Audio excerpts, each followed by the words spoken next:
لمبے بالوں والی لڑکی، ایک روح کی سچی ڈراؤنی کہانی۔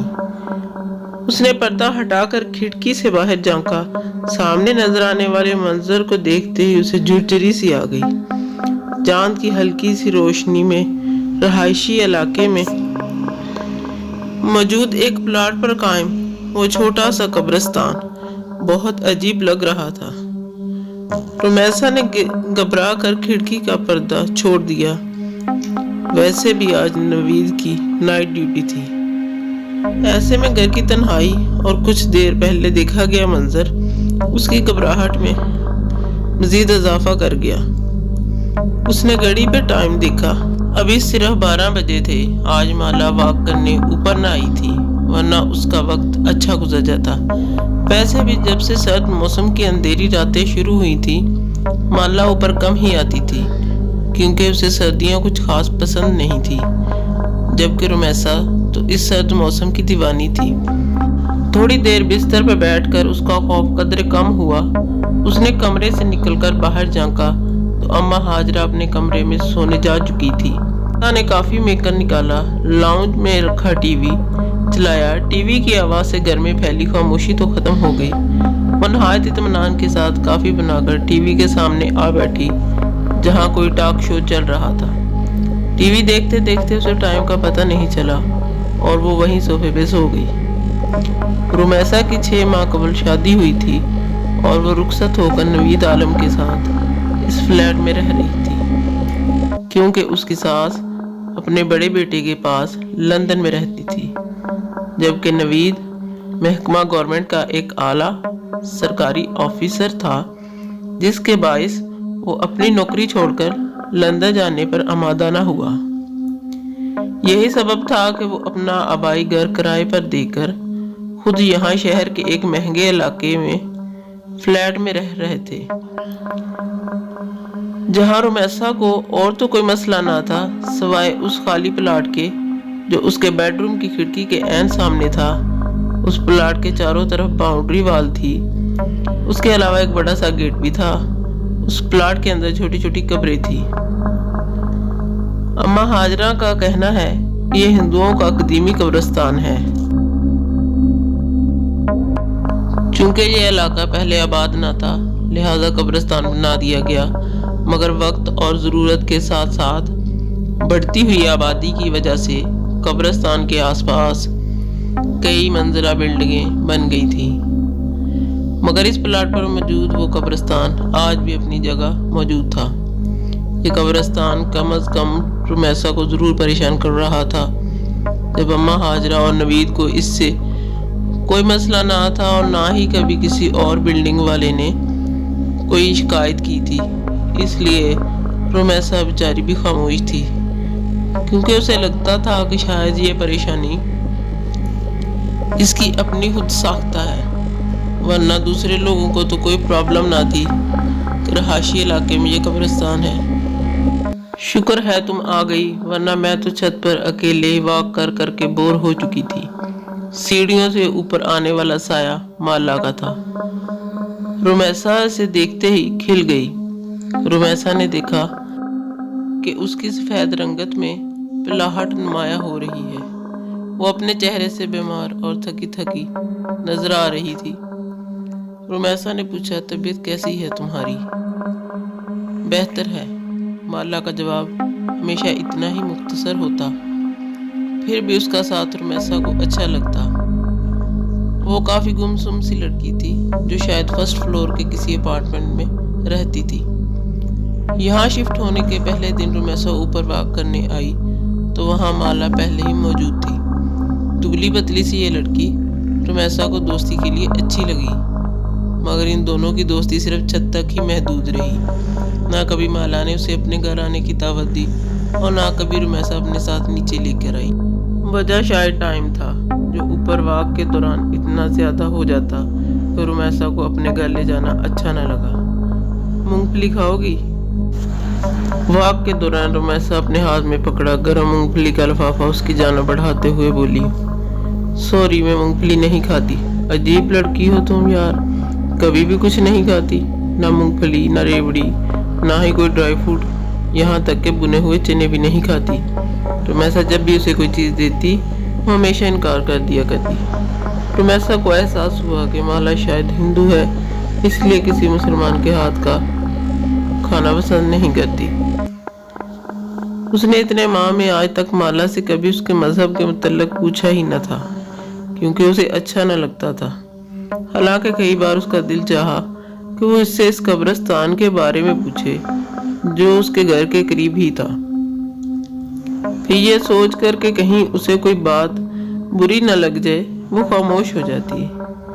اچانک کالے رنگ کا بڑا سا بلا ان کے سامنے آ کھڑا ہوا، جو اپنی گہری نیلی آنکھوں سے ان کی طرف گھور رہا تھا کہ وہ دونوں خوف زدہ ہو گئیں، جبکہ مالا تو ویسے بھی بلیوں سے بہت ڈرتی تھی۔ بولی، یہ کہاں سے آ گیا؟ وہ ٹوٹا پھوٹا جملہ ادا کرتی رمیسا کے پیچھے چھپ گئی۔ رمیسا نے چپل اتار کر بلے کی جانب پھینکی اور وہ فوراً پیچھے کی جانب بھاگ گیا۔ اس کے بھاگتے ہی مالا سیڑھیوں کی جانب دوڑی۔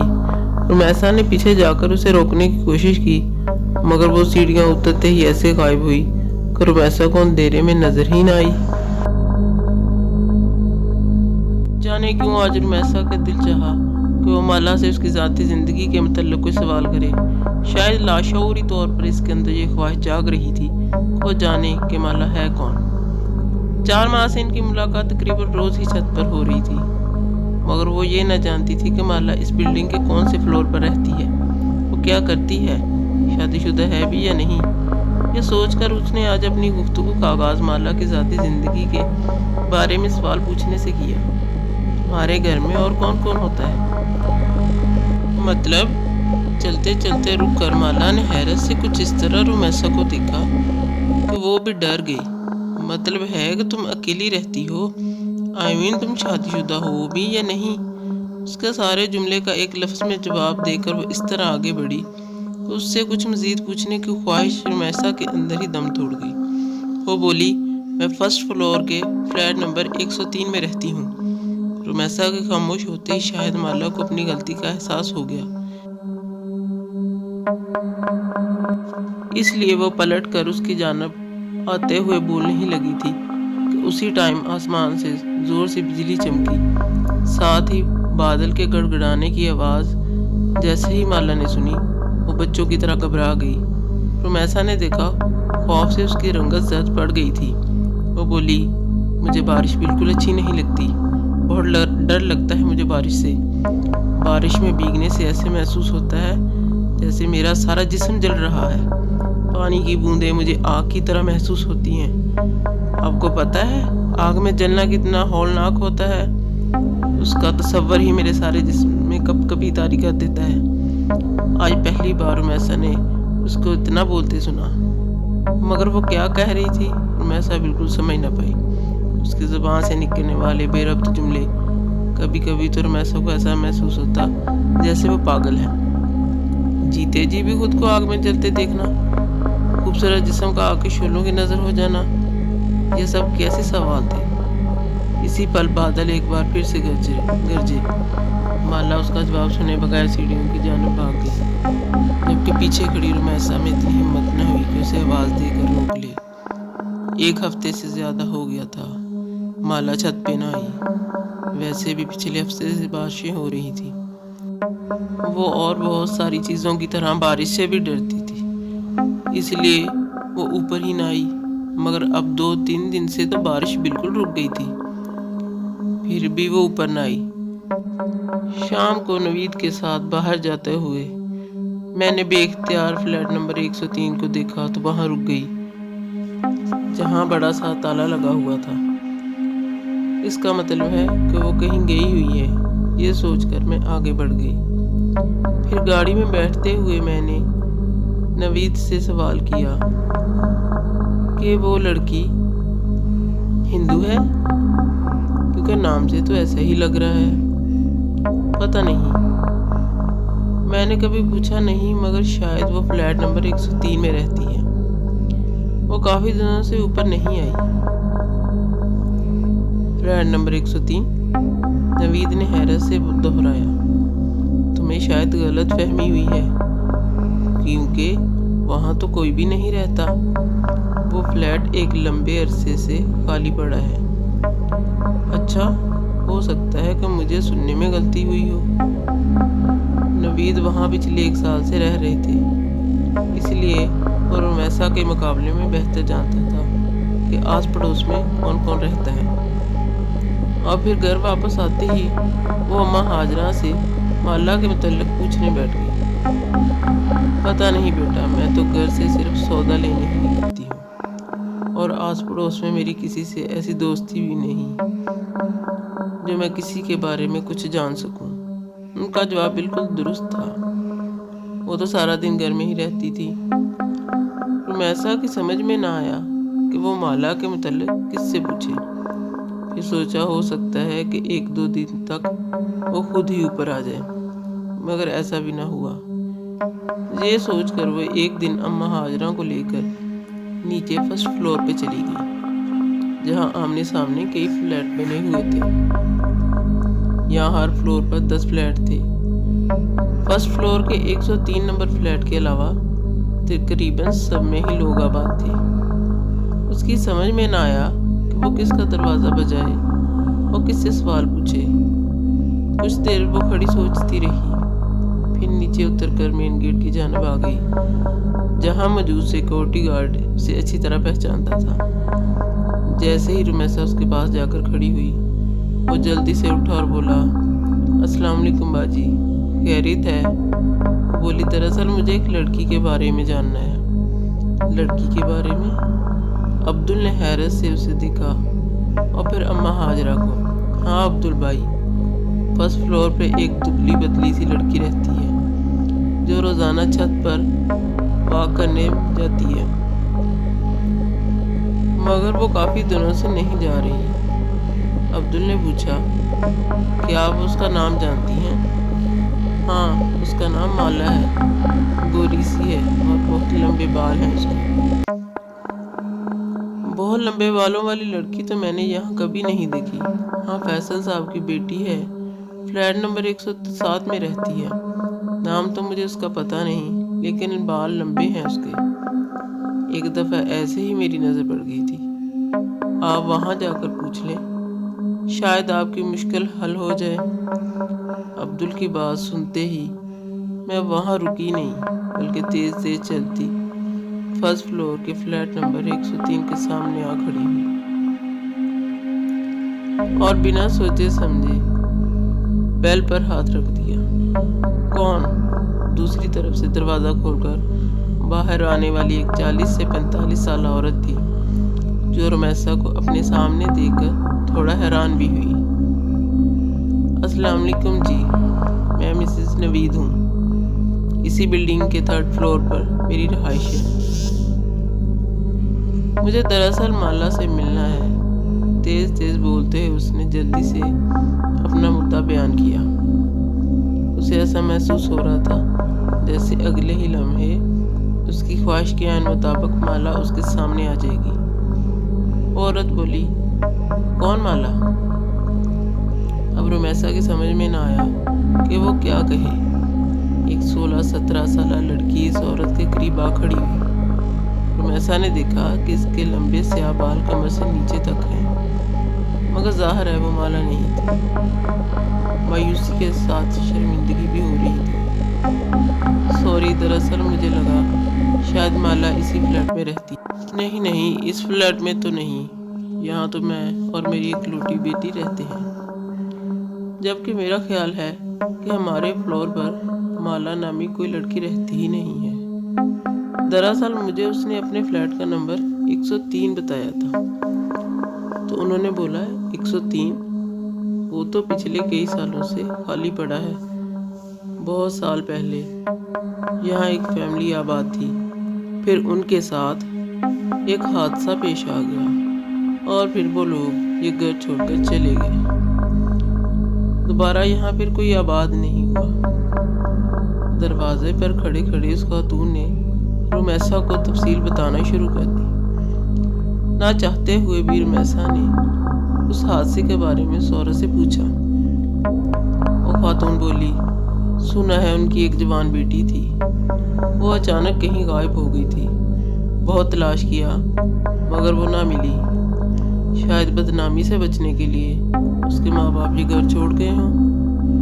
لیکن ان کے جانے کے کچھ دنوں بعد اس فلیٹ سے اٹھنے والی بدبو نے سب کو اپنی طرف متوجہ کر لیا۔ جب پولیس نے تالا توڑ کر اندر دیکھا تو ایک نوجوان لڑکی کی تعفن شدہ لاش پڑی تھی۔ اس کی بدبو نے پورے محلے کو اپنی لپیٹ میں لیا ہوا تھا۔ بولتے بولتے وہ خاتون ایک پل کے لیے خاموش ہو گئی۔ رمیسا نے پلٹ کر فلیٹ نمبر 103 کے دروازے پر نظر ڈالی، مگر لڑکی تو غائب ہوئی تھی نا، پھر لاش گھر سے کیسے ملی؟ رمیسا نے حیرت سے سوال کیا۔ یہی بات تو آج تک کسی کی سمجھ میں نہیں آئی کہ آخر وہ مرد عورت کون تھے۔ کیا واقعی وہ اس لڑکی کے ماں باپ تھے جو اپنی بیٹی کی لاش کو اس طرح فلیٹ میں چھوڑ کر بھاگ گئے؟ پولیس کا خیال تھا کہ شاید وہ لڑکی واپس آ گئی تھی جسے اس کے باپ نے غیرت کے نام پر قتل کر دیا ہوگا اور لاش کو گھر میں چھوڑ کر بھاگ گئے۔ اس قدر صفاقی رمیسا نے خوف سے جرجری لی۔ ہاں، یہی وجہ ہے کہ یہ فلیٹ دوبارہ آباد ہی نہ ہوا۔ قاتل اسے ویران کر کے نکل گئے اور پھر چاہنے کے باوجود بھی کوئی اسے آباد نہ کر سکا۔ ارے میں یہاں کھڑے کھڑے ہی سب باتیں کر رہی ہوں، آپ اندر تو آئیں۔ شاید اس عورت کو احساس ہو گیا تھا کہ پچھلے آدھے گھنٹے سے وہ رمیسا کے ساتھ دروازے پر ہی کھڑی تھی۔ نہیں شکریہ، اب میں جاؤں گی، میرے میاں کے گھر آنے کا وقت ہو گیا ہے۔ معذرت کرتی ہوں۔ رمیسا اوپر آ گئی اور پھر کئی دن لگ گئے رمیسا کو وہ کہانی بلانے میں جس کے مطابق فلیٹ سے جوان لڑکی کی بدبو والی لاش ملی تھی اور شاید اس کو مارنے والے اس کے سگے ماں باپ تھے۔ دنیا اتنی ظالم ہوتی ہے، یہ بات اسے چند گھنٹے پہلے ہی پتہ چلی، جسے وہ آنے والے کئی دنوں تک سوچ سوچ کر بحال ہوتی رہی۔ رمیسا فلیٹ نمبر 103 کا حادثہ چند دنوں میں فراموش کر بیٹھی۔ حالانکہ تلاش اسے اب بھی تھی کہ شاید کبھی زندگی میں اسے مالا دوبارہ ملے۔ یہی وجہ تھی کہ وہ بلڈنگ میں آنے جانے والی ہر لڑکی کو غور سے دیکھتی۔ کبھی کسی ڈپارٹمنٹل سٹور میں جانا ہوتا تو اس کی متلاشی نگاہیں مالا کو کھوجتی رہتی۔ سڑک سے گزرنے والی ہر لڑکی میں وہ مالا کو تلاش کرتی، مگر مالا نہ جانے کہاں گم ہو گئی تھی، جو ہر بار رمیسا کی تلاش کو ناکامی کا منہ دیکھنا پڑتا۔ اس کی تلاش مالا کے ساتھ لگن اتنی سچی تھی کہ ایک دن وہ اس میں کامیاب ہو گئی، مگر ایسی کامیابی جس کے بعد کئی سالوں رمیسا کا دل یہ سوچ کر کانپتا رہا کہ اس نے مالا کی تلاش کی اتنی کوشش کیوں کی۔ وہ جاتی صدیوں کی ایک شام تھی۔ اما ہاجرہ کو صبح سے ہی نزلہ زکام نے جکڑ رکھا تھا، جس کے باعث وہ اپنی چارپائی پہ رضائی اوڑھے پڑی ہوئی تھی۔ نوید عالم آفس کے کسی کام کے سلسلے میں کوئٹہ گیا ہوا تھا اور وہ اس تنہائی میں رمیسا کا دل بے حد گھبرا رہا تھا۔ 2 گھنٹے اس نے لاہور اپنی امی جان اور بہن سے بات کی، پھر جیسے ہی فون بند کیا اسے محسوس ہوا جیسے کوئی بیرونی دروازے سے گزر کر اوپر جانے والی سیڑھیوں کی جانب بڑھا ہو۔ اس کا اندرونی لکڑی کا دروازہ کھلا تھا، جبکہ باہر موجود گرل کو وہ ہمیشہ لاک لگا کے رکھتی تھی۔ تنہائی میں ابھرنے والے تجسس کے ہاتھوں مجبور ہو کر اس نے گرل کے باہر جھانکا۔ ایک بہت لمبے بالوں والی لڑکی تیز تیز اوپر سیڑھیاں چڑھتی جا رہی تھی۔ رمیسا کو لگا وہ مالا ہے۔ وہ جلدی سے اپنا دوپٹہ اوڑھے اس لڑکی کے پیچھے لپکی تو اوپر چھت پر جا کر وہ غائب ہو چکی تھی۔ رمیسا تیزی سے سیڑھیاں چڑھتی اوپر آئی۔ سرے شام کی چھت پہ اندھیرا چھایا ہوا تھا۔ آخری سیڑھی پر قدم رکھا، رمیسا نے جیسے ہی سیڑھیوں کے قریب موجود بلب آن کیا، اس کی روشنی میں پوری چھت پر پھیل گئی۔ مالا مالا! اوپر چڑھتے اس نے آوازیں لگانا شروع کر دی۔ اس کی آواز پر کسی نے جواب نہ دیا۔ رمیسا نے تھوڑا مزید آگے بڑھ کر دیکھا، چاروں طرف ایک ہو کا عالم تھا۔ چھت بالکل خالی تھی۔ وہ ایک دم گھبرا کے واپس آ گئی۔ اس کا پاؤں اس کالے بلے سے ٹکرا گیا جو ہمیشہ مالا کو خوف زدہ کر دیتا تھا۔ بلے نے بلبلا کر رمیسا کی جانب دیکھا تو اس کی چمکتی موٹی آنکھیں جانے کیا تھا کہ رمیسا خوف زدہ ہو کر نیچے بھاگی۔ کانپتے ہاتھوں سے گرل کا لاک کھولا تو سامنے ہی اما ہاجرہ کھڑی تھی۔